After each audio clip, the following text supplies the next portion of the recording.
Olá pessoal, tudo bem? Vamos dar sequência aqui ao nosso conteúdo, beleza? Sobre genética. Estou enviando aqui a aula para vocês gravada, porque infelizmente tive um probleminha aqui com o meu computador, mas vamos dar sequência.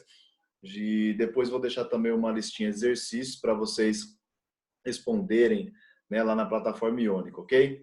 Pessoal, é o seguinte, nosso próximo conteúdo tá bem tranquilinho, uma aula assim bem show de bola, bem facinho para vocês entenderem, relacionado aí logicamente à genética, que é a teoria cromossômica da herança, beleza? Quando falamos de herança, logicamente, nós estamos falando da transmissão das características genéticas que estão nos cromossomos que apresentamos ou que uma determinada espécie apresenta, tá ok, pessoal?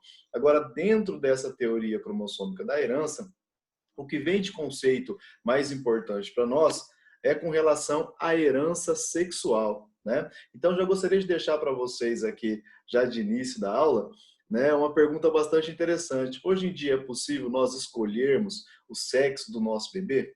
Né? Se você vai ter um filho, ou pretende ter um filho, um casal que pretende ter um filho, será que é possível nós escolhermos o sexo do bebê? Fazermos isso, né, antes do processo de fecundação? Pegar um espermatozoide, um óvulo e escolhermos o sexo dessa criança? Será que isso já é possível com as tecnologias relacionadas à genética que nós temos hoje em dia? Então, deixo essa pergunta para vocês e vamos ver se até o final da aula você consegue responder para a gente, beleza? Então, olha só, pessoal, com relação aos conceitos de determinação do sexo, como que nós determinamos o sexo de uma espécie? Olha só que interessante. Os cromossomos dos seres vivos são classificados em dois grupos que vocês já conhecem.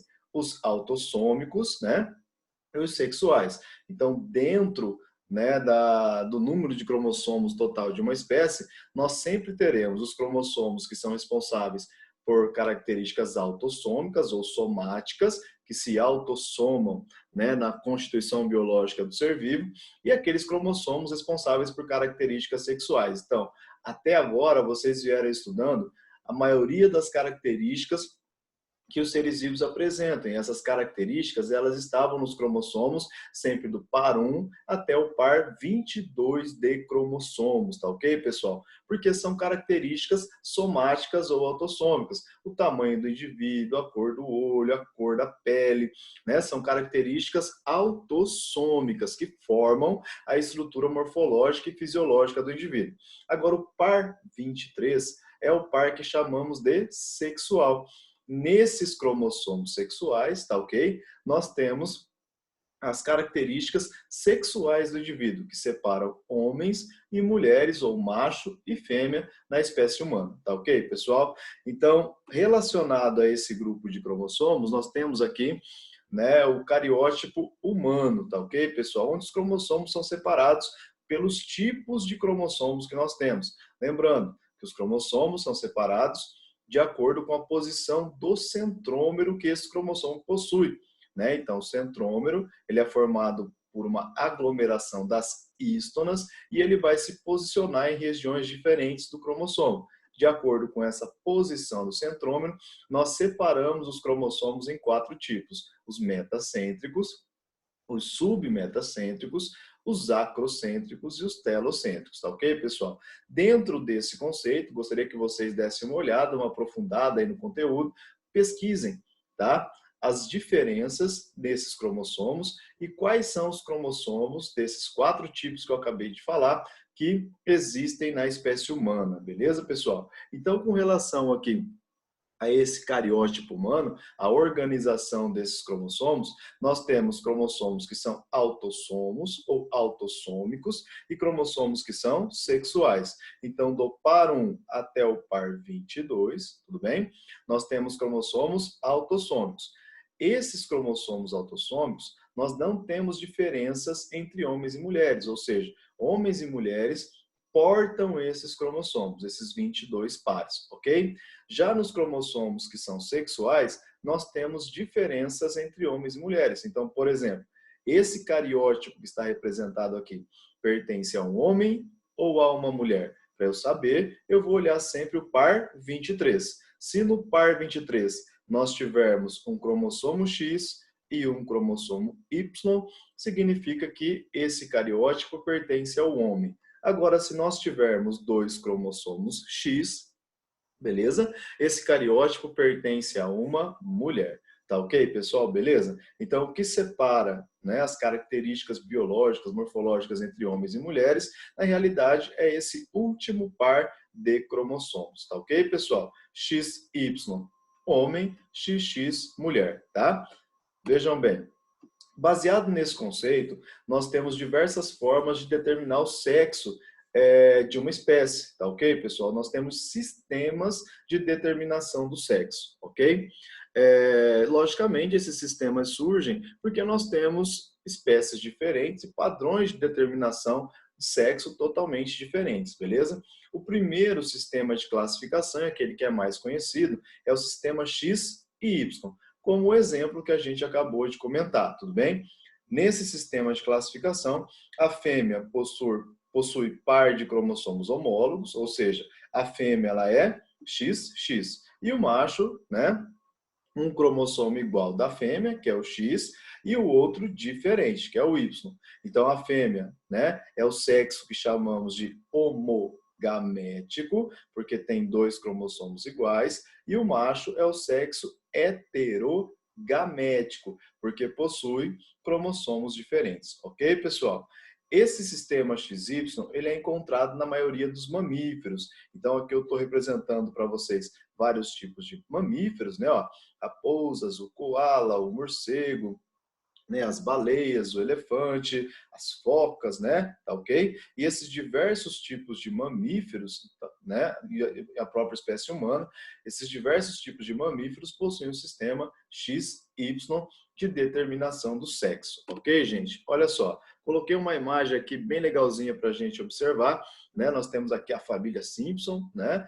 Como representante aí dos mamíferos, ok? Então, olha só, o Homer Simpson, tá ok, pessoal? Ele tem 44 cromossomos autossômicos e o par sexual XY. Sua esposa, 44 cromossomos autossômicos e o par XX. Então, para a determinação do sexo, né? XY, indivíduo masculino, XX, indivíduo feminino, tá ok, pessoal? Olha só, se um cromossomo Y do pai e um cromossomo X da mãe se combinarem na fecundação, nós teremos a formação de um indivíduo do sexo masculino. Está aqui o Bart Simpson representando esse nascimento, tá ok? Então, um espermatozoide contendo o cromossomo Y fecundou um óvulo contendo o cromossomo X. Certo, pessoal? Resultado disso, um homem. Agora, se um cromossomo X do pai fecundar, né, um óvulo contendo um cromossomo X da mãe, nós teremos a formação de um indivíduo do sexo feminino. Ok, pessoal? Então, aqui no caso da família Simpson, nós tivemos um primeiro nascimento de indivíduo masculino, um segundo feminino e um terceiro feminino, tá ok? Então, o pai, observe que quando nós temos a formação de indivíduo do sexo masculino, o cromossomo Y ele é proveniente do pai, tá ok? A mãe, como é o sexo homogamético, com cromossomos iguais, ela doa apenas cromossomos X para os filhos, ok? Já o pai, ele vai doar o cromossomo Y, beleza, pessoal? Então, o pai só doa o Y para homens. Agora, pais e mães doam o cromossomo X para as mulheres. Certo, gente? Agora, quem está determinando o sexo aqui, né? O indivíduo que é heterogamético, né, no caso aqui indivíduo do sexo masculino, é ele que determina o sexo, porque o Homer aqui no caso, ele produz espermatozoides com cromossomo X e espermatozoides com cromossomo Y, numa taxa de 50%, tá ok, gente? Para cada. Então, se eu disser que o Homer ele produz, né, 100 espermatozoides, 50 para cada, beleza? 50 vão conter o cromossomo X e 50 vão conter o cromossomo Y.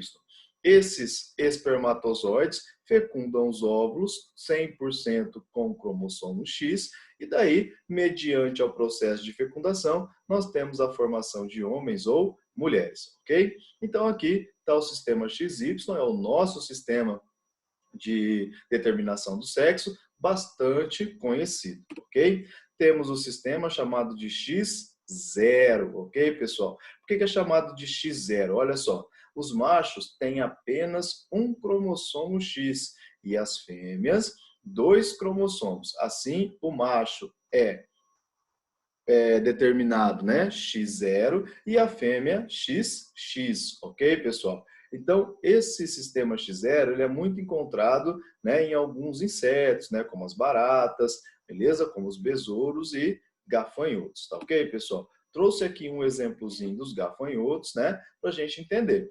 Então, o macho, ele produz apenas cromossomos do tipo X. A fêmea tem cromossomos XX, ok, gente? Então, observem, ó, o macho ele vai produzir espermatozoides somente com cromossomo X. E a fêmea produz 2 tipos de óvulos, com cromossomo X e outro também com cromossomo X. O que acontece? O macho, tá, ele vai produzir, além dos espermatozoides com cromossomo X, ele produz também com cromossomo 0, ou seja, sem, né, o cromossomo sexual. Tá ok, pessoal? O que acontece? Quando um espermatozoide contendo cromossomo X fecunda um óvulo contendo cromossomo X, o resultado disso, tá, é a formação de uma fêmea, XX, ok?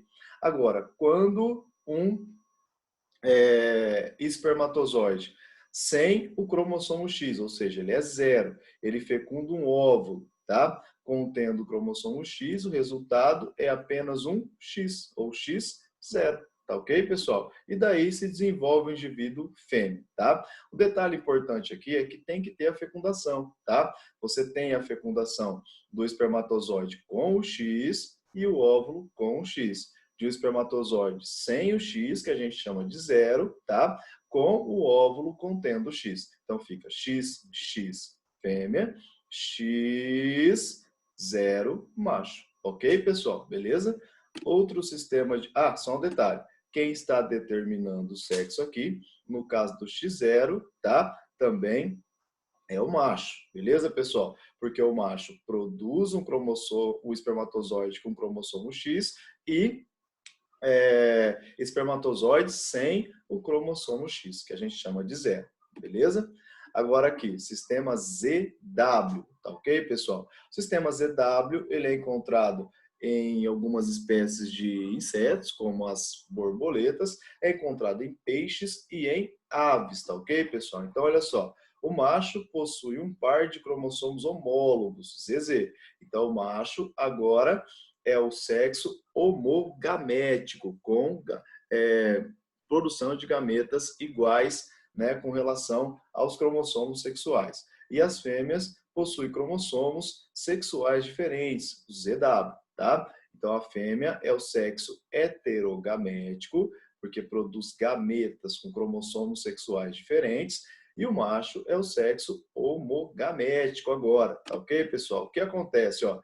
Tenho aqui um galo que é ZZ, né? Homogamético, e a fêmea que é ZW, uma galinha ZW. Tá aqui, ó, é o sexo heterogamético. O que acontece? O macho vai produzir 100% de espermatozoides zezão, né? E a fêmea vai produzir 50% dos óvulos zezão e 50% W, tá ok, pessoal? Então, olha só, zezão do macho com zezão da fêmea, zezão com zezão, macho, tá ok? Agora, Zzão do macho com W da fêmea, ZW fêmea. Ok, pessoal? Beleza? Então, quem está determinando o sexo aqui agora é a fêmea, né? Seria a galinha e não o galo. Ok? Então, qual é a diferença desse sistema de classificação aqui? O ZW para o XY. No ZW, a fêmea é o sexo heterogamético, ela que determina o sexo. No XY, que é o da espécie humana, tá? O macho é que determina o sexo, porque ele é o indivíduo heterogamético, ok, pessoal? Temos também um outro sistema de classificação, que é o Z0, tudo bem, gente? Nesse sistema Z0 aqui, que pode ocorrer também em certas espécies de galináceos, de aves, tá? Os machos, eles terão um par de cromossomos sexuais zezão, tá? Então, o macho, ele continua sendo homogamético, tá ok? E as fêmeas, apenas um cromossomo Z. E o outro, né, É o zero, tá ok, pessoal? O zero representa a ausência do cromossomo W, tá? Então é a mesma coisa que você viu aqui, ó, o mesmo esquema, só que no lugar do W tem o zero, beleza? Mesmo padrãozinho, ok, pessoal? A fêmea é que é o sexo heterogamético, ela que determina o sexo dos indivíduos. Show de bola? Belezinha, gente? Olha só, existem ainda, pessoal, outras formas de nós determinarmos o sexo, né, dos animais. Então, nós temos conceitos bastante variados com relação a isso. Vocês já conhecem, né? Mas eu vou citar aqui o processo de partenogênese, né?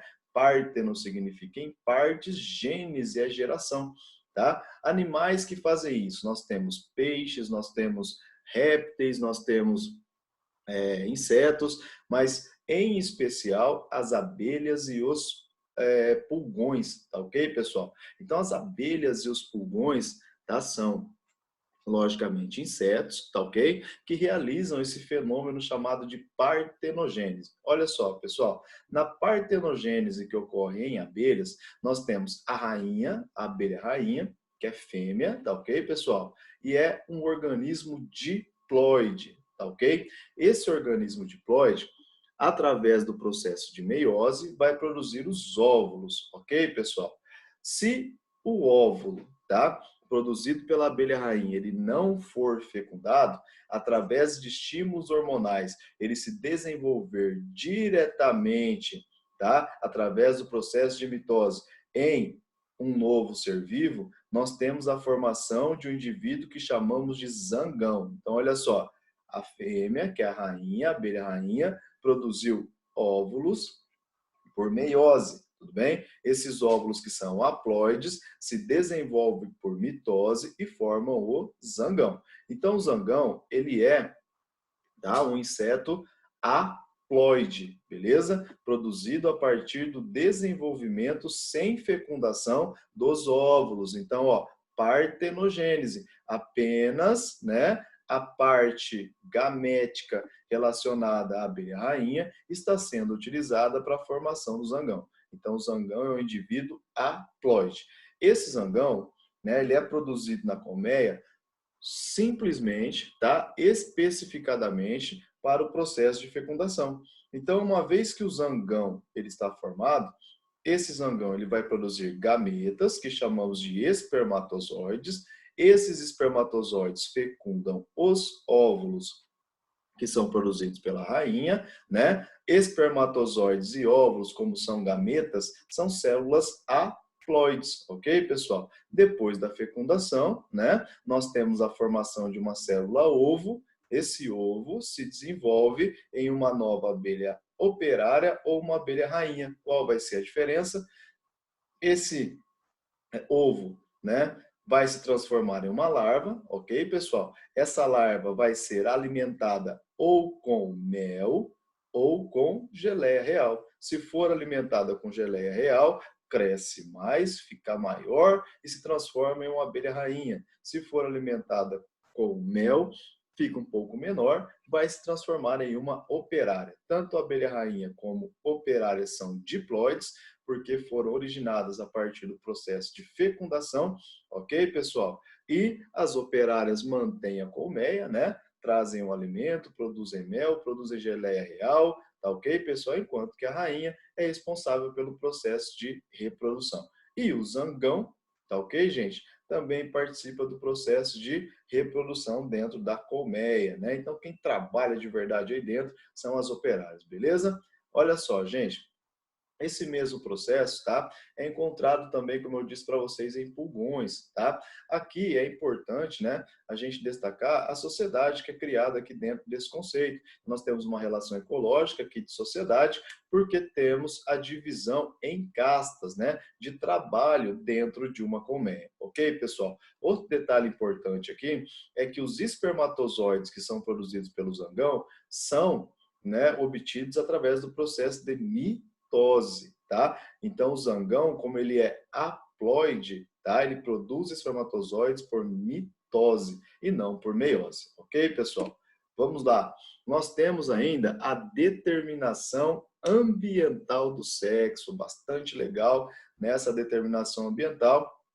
que é quando nós temos o sexo definido pela temperatura no momento de incubação dos ovos, né? Isso é muito frequente, beleza? Em animais bem conhecidos, répteis como as tartarugas e os crocodilos ou jacarés, tá ok, pessoal? Esses animais, o que acontece? A fêmea, após a fecundação, prosta, né, ou coloca os ovos no ambiente, geralmente na areia, pessoal. Então a foto que vocês estão vendo aqui, ó, é de uma tartaruga marinha, tá ok? Depositando ovos em buracos que ela faz na areia. Né? Uma tartaruga, ela prosta em uma ninhada, digamos assim, 300, 400, 500 ovos de uma vez só. E o que vai definir o sexo, né, se vai ser macho ou se vai ser fêmea, é a temperatura, né, no momento de incubação dos ovos. Para a gente entender, eu trouxe um gráficozinho aqui, ó, para a gente analisar. Olha só que interessante como que acontece, pessoal. Nós temos aqui, né, no eixo X, a proporção sexual de machos, né? E aqui embaixo, no eixo Y, a temperatura em graus Celsius. Observe, pessoal, que eu tenho duas espécies de tartarugas, de quelônios, tá ok? Ou testudíneos, e tenho aqui uma espécie de crocodiliano. Beleza, pessoal? Então, observem o seguinte, ó. A espécie 1 de quelônio, né, um tipo de tartaruga, tá? Quando a temperatura é entre 26, né, e 30 graus, digamos assim, de 26 até 28, tá certo, pessoal? Nós temos somente indivíduos machos sendo produzidos. Depois disso, ó, de 28 graus acima, certo? A taxa de indivíduos machos cai. Quer dizer que para essa espécie aqui de quelônio, esse tipo de tartaruga, digamos assim, tá? Temperaturas mais baixas dão origem a machos, temperaturas mais altas dão origem a fêmeas. A mesma coisa acontece com a segunda espécie aqui, ó. Temperatura mais altas, a taxa de macho é maior. Temperatura mais baixas, vai caindo a concentração de machos e aumentando a concentração de fêmeas. Então, nas tartarugas, de maneira geral, lembrando, né, vocês estudaram isso ano passado, nós temos tartarugas, cágados e jabutis, diferenças anatômicas, né? Mas para os quelônios aí, de maneira geral, certo? Temperaturas mais baixas dão origem a machos, temperaturas mais altas dão origem a fêmeas. Agora observem aqui, ó, nos crocodilos, certo, pessoal? Nos crocodilianos, ó, temperaturas mais altas, beleza? Ó, temperaturas, né, mais altas aqui, ó, eu tenho origem de machos, certo, pessoal? Só que daí, ó, a temperatura vai aumentando, vai reduzindo a concentração de macho e fêmea. Então, quando você observa o gráfico aqui, ó, parece que a temperatura mais alta dá origem a macho, né? Então, olha o gráfico direito para você analisar. Conforme a temperatura vai subindo, beleza? O número de machos vai decaindo e, logicamente, eu tenho a produção de fêmeas. Certo, pessoal? Então, para os crocodilianos é a mesma coisa. Temperaturas mais baixas, machos, temperaturas mais altas, fêmeas. Tudo bem, pessoal? A diferença é que a temperatura média de incubação dos crocodilianos é de 32, 33 graus para indivíduos machos, enquanto, né, para os quelônios, a temperatura para a produção de machos é um pouco menor. Ok, gente? Beleza? Então, tanto para crocodilos como para quelônios, né? Nós temos que temperaturas mais baixas dão origem a machos, temperaturas mais altas dão origem a fêmeas. Isso é importante também. Vou voltar aqui para a gente dar uma última analisada nessa imagem, pessoal. Ó, é legal, né? É interessante destacar que as tartarugas, por exemplo, quando elas prostam esses ovos no ambiente, certo, pessoal? Tem ovos que ficam mais embaixo, ovos que ficam mais em cima, mais próximos à superfície da areia. Vamos pensar no momento de eclosão desses ovos, certo? As primeiras tartarugas que saem, tá? Elas são detectadas muito facilmente por predadores, tudo bem? Esses predadores, eles ficam esperando, eles são animais adaptados, né, a se alimentar desses filhotes de tartarugas. Então, quando esses filhotes saem e tentam chegar até o mar, tá? Esses predadores, na maioria deles são aves, né? Alguns alguns canídeos e felinos também acabam atacando esses filhotes de tartaruga, eles são predados vorazmente, tá? Então, as primeiras tartaruguinhas que saem da areia, elas são predadas com muita facilidade, ok, pessoal? E essas tartarugas que saem primeiro da areia, que eclodem primeiro dos ovos, geralmente são machos, ok? Beleza? As tartarugas que ficam embaixo, né? Que foram produzidas primeiro, os ovos que ficaram mais embaixo, quando as tartarugas eclodem, saem na areia, são fêmeas, ok, pessoal? Por que isso, tá? Você precisa de um macho para fecundar várias fêmeas. Então, biologicamente, ecologicamente, até evolutivamente, certo? Nós temos aí uma adaptação muito grande, né? A natureza sabe que algumas tartarugas serão predadas e por isso garante a sobrevivência de um número maior de fêmeas, ok? Valeu, gente? Então, sobre, né, essas características, é importante que vocês lembrem que, né, nos sistemas de classificação, nós temos sempre os indivíduos que são homogaméticos e que possuem o sexo heterogamético. Então, quando o sistema é XY, a fêmea é homogamético e o macho é heterogamético, ok? Sempre o sexo heterogamético é que define, né, o sexo do indivíduo. Quem é responsável pela definição do sexo? Sempre o heterogamético, tá? Então, baseado nesse aspecto, sempre ouço os alunos perguntarem assim, professor, aquela história de que a lua vai virar, né? De que a barriga é mais pontuda, isso, aquilo, não tem nada a ver com a definição do sexo, tá? A definição do sexo do indivíduo é dado 50% por gametas maternos, 50% por gametas paternos. A gente já vem estudando isso. Qual é a probabilidade de, em um nascimento, nós temos, né, a origem de um indivíduo do sexo masculino? 50%. Feminino, 50%. Tá ok? Então, o nascimento sempre vai ser aleatório, certo, pessoal? E temos aqui, ó, as definições. Quem é responsável pela definição? Aquele que é heterogamético. Ok, gente? Beleza? Então, volto a perguntar, né? É possível nós sabermos ou escolhermos, né, o sexo do bebê antes da fertilização? Convido vocês a dar uma lidinha, tá? Nessa reportagem do dia 26/8/2019, que mostra, certo? É uma pesquisa desenvolvida por cientistas japoneses, certo, pessoal? Para tentar fazer com que essa escolha possa acontecer antes da fecundação ou da fertilização, ok? Beleza, gente? Dá uma olhadinha, porque os métodos naturais nós já discutimos. Agora, os métodos artificiais, deixo aí para vocês se aprofundarem um pouquinho, beleza? Pesquisem, dê uma olhadinha. Se quiserem me perguntar alguma coisa na próxima aula, tamo junto, certo, gente? Bom, deixo aí como atividade para vocês os exercícios lá da plataforma Iônica, ok? Sobre esse assunto vai estar disponível para vocês resolverem após a aula. Um grande abraço, beijo no coração de vocês e até a próxima. Valeu?